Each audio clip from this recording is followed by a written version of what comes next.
Hello, and welcome to what I believe is episode 59 of How to Play Like a WoW Pro. Today I'm going to be showing you a replay in the S-Conq from Mines South Spawn. And I'll be talking a little bit about how I like to play Mines from the South Spawn in a heavy tank, and I'll just be taking you through my thought process throughout this carry. So I played this battle on the EU server. So my ping is around 140 or so. My equipment, as you can see, is not the best. I don't have a directive. This turbo is not boosted, I don't think. I mean, it might be, I'm not sure, but my point is I don't have full field mods. So let's first talk about what I would want to do in a heavy tank on this map from this side. So if I'm in a really fast heavy tank like a 277, then I might cross to the island and play it like I've shown you in previous videos, from H1, shooting into the middle, shooting onto the island, shooting onto people who poke this corner here after they've taken the hill. But in slower heavy tanks, that's not really an option for you unless you go all the way K-line, and if you do that, you miss out on a lot of the early game damage that happens from these angles anyways, so there's no real point to going K-line. It's usually better to go middle if you're in a slow heavy tank. And I wouldn't really recommend going around the east flank either, because if you're too slow, then as you progress up here, the enemy will already be on the hill poking this angle right here and shooting you in the side if you try to go up to this spot right here. So it's usually just better to play middle or to play pretty passively in the base. It kind of depends. If they have 3 arties, then you might want to think twice before playing in the middle here. But if they don't have any arties, and especially if you're top tier, then it's probably a decent idea to play here. Alternatively, you can play wide over here, but it's a little bit complicated, to be honest. I wouldn't really play there. Well, you can play here, that's fine. If you shoot people going up the hill, you can play here and shoot people going up the hill. But pushing up to this rock is very risky. First of all, if they get the hill, they can just poke on this corner and shoot you in the face. And if you don't have really good armor, like you're not a 279E, then that might just mean that you die instantly. The only real way that you can play out wide over here is if your team wins the hill. If your team loses the hill, this entire area becomes pretty much useless. Especially in tanks that just don't have much armor. Like, you have to have a ton of armor to play there, something like a 279E. I mean, that's really one of the only tanks that comes to mind. But if your team does take the hill, then you can also go wide over here and play hull down on people who play right here. And that's something that I would do even in something like an S-Conq. But I'm not sure yet whether we'll win the hill, so instead of heading out wide to begin with, I decided to play close and play this area right here. Now, I usually don't like to play this area just because it's very easy to be over-peaked and shot in the face. Sorry for the FPS lag, by the way. I'm not sure why I'm lagging. Let me quick check if everything's in order. Yeah, everything should be good. I'm not sure why I'm lagging. Sorry about that. Yeah, it kind of lagged, but you could see I hit his cupola there. Fosh 155 is trying to go up the hill. And if you're fast enough, then you can get shots on people as they go up the hill. Now in this battle I'm in an S-Conq, which is not fast enough to shoot people going up the hill, unless really slow tanks try to go up, like the Fosh 155 here.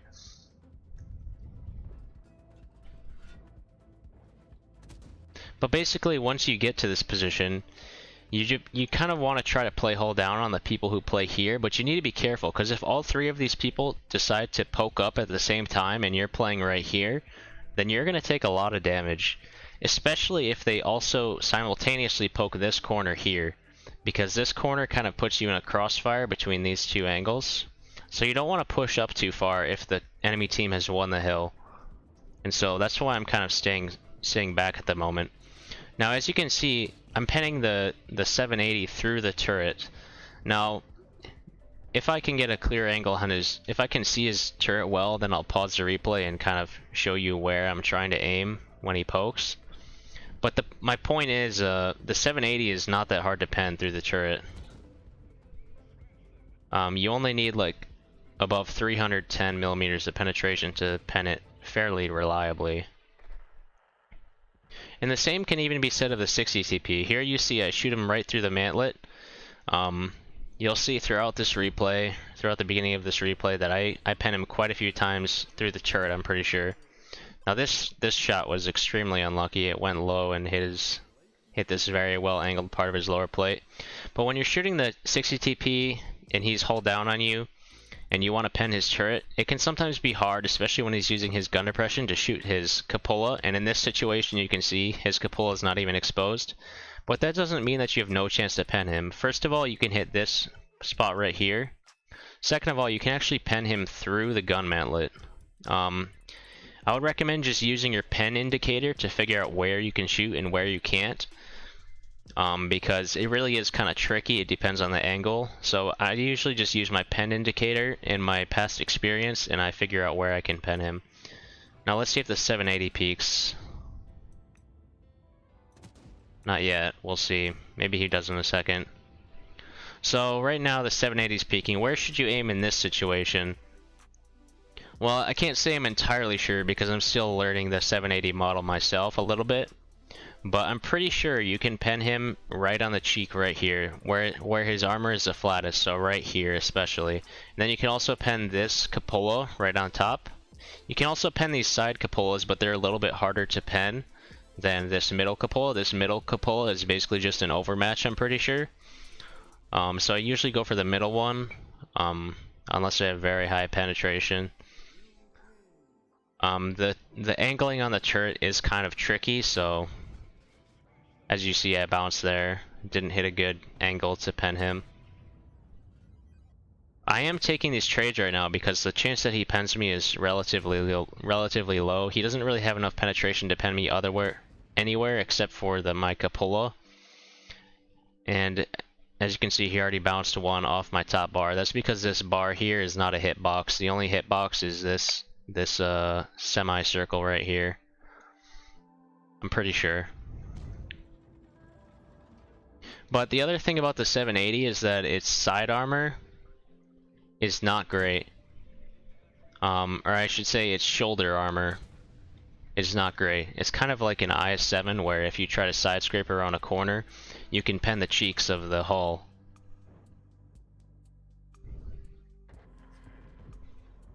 Here I go for the cupola, I'm pretty sure. As you can see, the ping is making it very hard to aim for these shots, to be honest. It'd be way easier to track these shots on the NA server, but I'm playing on EU, so... Unfortunately, that shot goes a little bit high and it bounces off his cupola.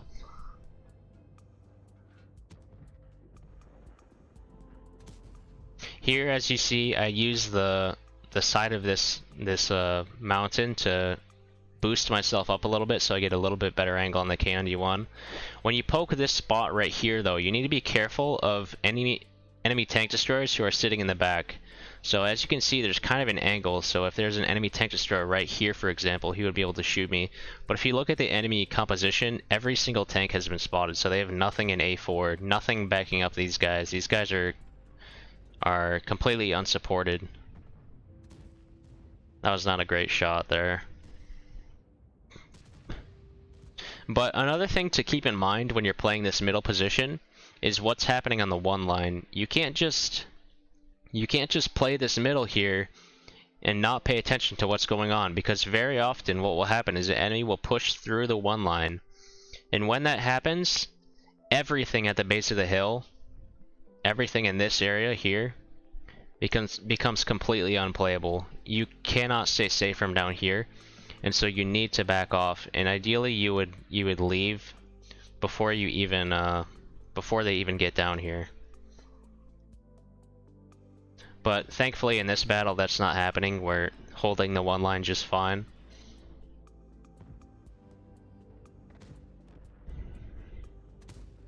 Another unlucky bounce. Thankfully he doesn't hit me in return though. And I'm just side scraping on this guy. I'm not too worried about him. He doesn't seem to be the best player.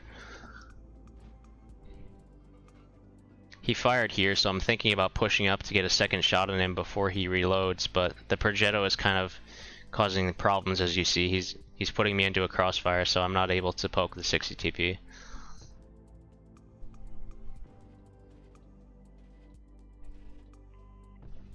As you can see, as you can probably tell, all of my movements are kind of slower because of the ping. But in this situation, as you can see, this guy's on 530 health. Now, what am I thinking here by loading HE, intuitioning it? I'm thinking if I can shoot this guy in the side twice with HE, that will make him a one-shot for me. And as you see, I do 80 damage there. If I do that again to him, then he's a one-shot for me. So shooting HE in this situation is completely the right play. There's no reason not to. And he actually dies there. And if you paid attention, it's a 277 who hit him. The 277 here. That was a pretty nice shot, by the way. Well, I guess it wasn't that hard of a shot. But he wouldn't have died if I didn't HE him before that, because he would have had too much health remaining. Now here comes a Progetto. Now I actually aimed for that fire. I was aiming for his rear drive wheel to try to track him into place. And I actually get a fire, which is great.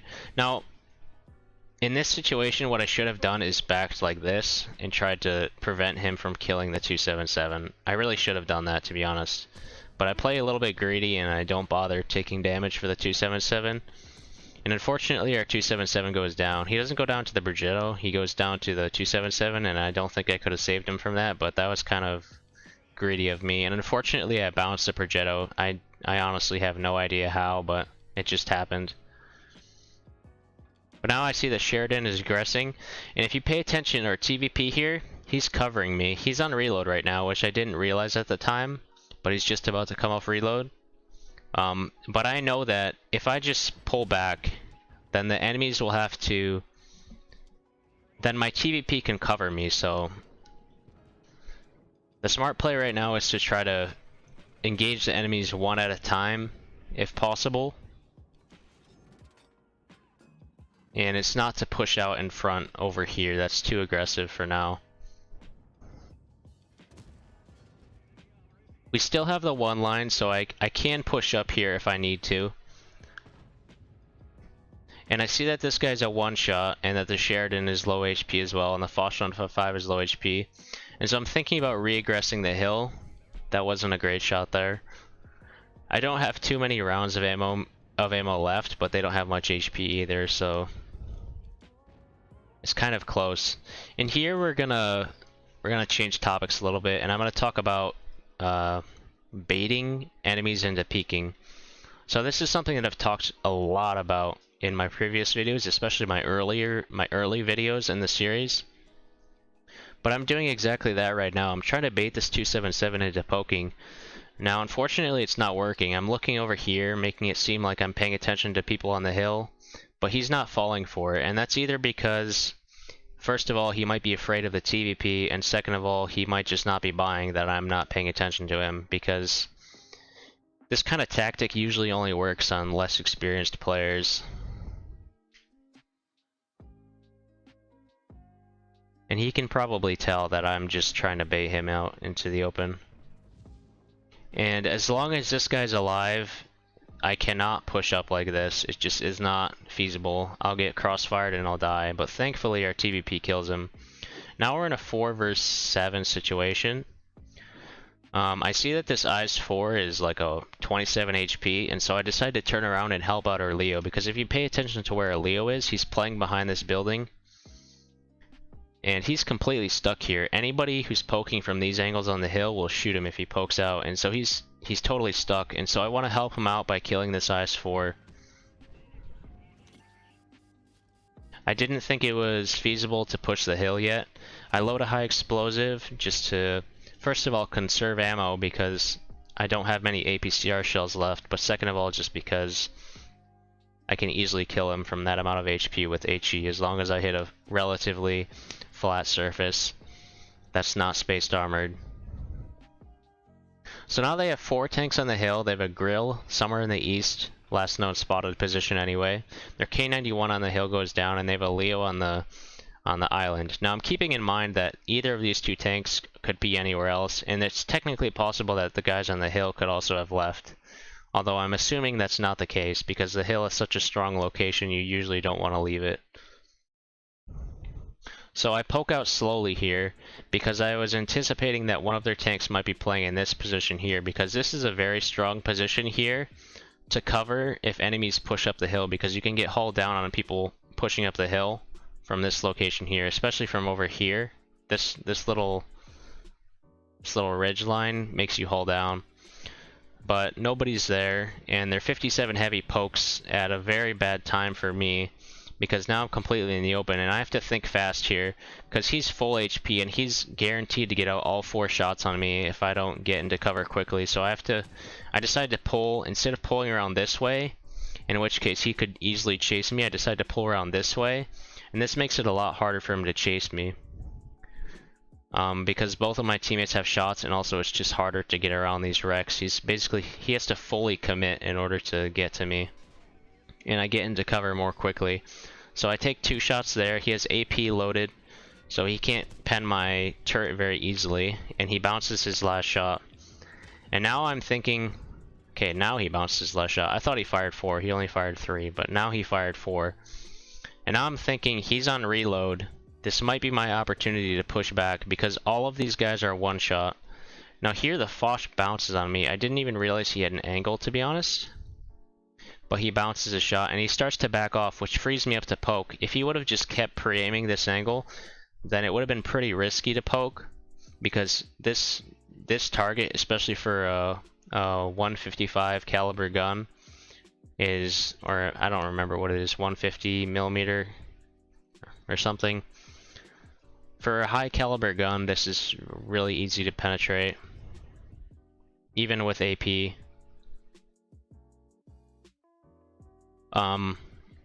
But he backs off, so that allows me to push up. Now the question is, should I keep pushing here? And this is one of the situations in the game where I think it's a really hard call. This is probably the hardest call I had to make in this entire game, because first of all, the T57 Heavy's reload is pretty short. It's like 22 seconds or something, 25 seconds, probably less than that. Probably like 24 seconds, I'm not actually sure, but it's pretty low is my point. There's a Sheridan backing him up, and then there's also the Foch 155 to worry about, but then there's also the Leo. This Leo has not been spotted for several minutes now, probably like 2 or 3 minutes, maybe more. So it's very possible that he's here, and that was in my mind at this moment. I was thinking their Leo could still be here. And so I had to make a tough call. Do I take advantage of the T57 Heavy's reload and go push him and kill him while he's reloading? Or do I just play it safe and stay back? And honestly, I'm not sure what the right call is in this situation. I think in a competitive match, the right call would be to play it safe and pull back. Because in a competitive match, you could be pretty confident that the Leo has rotated over here. Or at least that the Leo could rotate over here relatively quickly. But in a random battle, it's less likely that the Leo would have made a smart rotation. And so I'm thinking about it. Do I push or do I not? And right now I'm kind of just stalling, thinking about it. But after I get unlit, I decide, let's push up. Let's see if I can kill this guy. And I get proxy spotted, and thankfully the Sheridan bounces, which is huge. And so does the 57 Heavy. Now in this situation, I could have easily died. If both of them had penned me, then I would have almost certainly died, because their Sheridan would just poke around, he would out-reload me, and he would kill me. But because at least one of them bounced, and they both bounced actually, which is great, I don't die in this situation, at least not yet. Looking back, this probably wouldn't have worked if they both penned me, and so if they both had penned me, this probably would be a loss, or at least I would have died right away. But they don't pen me, so it works out for me. Now if I was on the NA server, I think I would have shot the 57 Heavy before he had even reloaded, or before he had even shot me in return. So it wouldn't have come down to this if it was on the NA server, I think, because my ping would have been better, so I would have just shot faster than him. Another thing to keep in mind is if I had pushed immediately instead of waiting to get unlit, and then sure, I wouldn't have had the element of surprise but I would have been guaranteed to shoot the 57 heavy before he reloaded, and so that might have been the better play in this situation, just to push forward and hope that that was a terrible shot, by the way.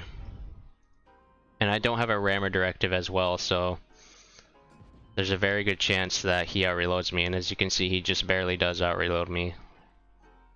I think the rammer directive wouldn't have changed that, but it would have been close. But thankfully he bounces. Now I would have survived most likely anyways, but it definitely was lucky. So now I've only got 5 shells left, 2 APCR, so that's something to keep in mind. But now I know that I have to push the hill here. Now why do I have to push the hill? All of them are one-shots. However, their Leo, I'm assuming at this point, is that he's here and he's pushing up behind me. And so I have 2 options. I can turn and face the Leo, or I can push the Foch 155. Now the reason why I push the Foch 155 as opposed to turning for the Leo is, first of all, if I turned for the Leo, he could just be sitting in these bushes unlit and I might not even spot him. And so he would have the advantage there. Second of all, if I stayed for the Leo and he wasn't here, then I would just be a sitting duck caught between 2 spots at the same time. I would be caught between here and right here. The Foch 155 seemed like he was going around here. So if I waited, I would have to anticipate which of them would poke first, and I would have to turn and face that direction first. If I push up here, then I know that the Leo is most likely not going to be behind me in time, and I can get to a spot like here where I can face off against this side and this side at the same time, and so the Leo and Foch 155 will no longer really be a problem unless they push me at the exact same time, which would be pretty tricky for them because they don't know where I am, and if they expose themselves, then I just shoot them and they die. So they can't get that information about where I am without taking down a tank. So here I get into a relatively safe position, or at least a far safer position than right here, where where it's 180 degrees across from each other where they could come from. Now it's only like, well, it's still almost 180, but I was pretty sure he wasn't going to come from this direction, the Foch 155 that is, so it was more like, I don't know, 70 degrees as opposed to 180. But now we've won the hill, and so now we're in a really good spot. As you can see, I have HE loaded, and the reason why I have HE loaded is I was actually thinking that the Leo, just looking at the map, it's easier to see their HP by looking at the map than as opposed to this, because if you look at this, it looks like he's on like, I don't know, 15% HP. If you look at here, it looks, I don't know, it just, for some reason when I look at the minimap, it looks like they have more HP than if I look on here. It looks more accurate. Not sure why that is, but I was looking at the minimap, and on the minimap it looks like he's not a one-shot, it looks like he's a two-shot. Now this is where the advantage of running a certain mod would be helpful, like a HP mod, which shows the exact enemy HPs. But I'm assuming right now that he's a two-shot, and so I load HE so that I can kill him with a singular shot if I penetrate. And if I don't kill him with a single shot, then the HE will do enough damage that he's a two-shot for me anyways after I load the APCR for my second shot. Now, unfortunately, I poke here, and their grill was in the exact right position, just pre-aiming me. This was a big brain play by him. I don't know if this is a big brain play or if this is just a lucky play, but he knew exactly what was going on and he was pre-aimed on me, so I go down. But now it's a 2v2. Our CS and TVP, they're both playing aggressive. And as you'll see in a second, our TVP actually blind fires their grill, which is great. 1 second. Sorry about that. So, TVP blind shots the grill, takes him out. He's one shot now, which is bad, but our CS is 3 shots, so this should be a win, and our TVP just kills the Leo. So yeah, not the craziest damage, only 8.1k, but I still feel like I carried this battle pretty hard, even though I definitely made some mistakes. I don't know, sometimes when you're pressured, you just gotta make a ballsy play, and you know, sometimes it works. we were down like 3 tanks to 6 or 7. I think 3 to 7. So I kind of felt like if I just camped, we would eventually get picked apart. So I felt like I had to make a play, or else it would just end in a draw or a loss. So that's kind of why I was playing aggressive, I think. But it almost turned out very badly. Let me show you the post-game stats real quick. Here we go. 8.1k damage, 1.2k assist, 3.6k blocked, 4 kills, mastery badge, whatever the hell that medal is, 1500 base XP.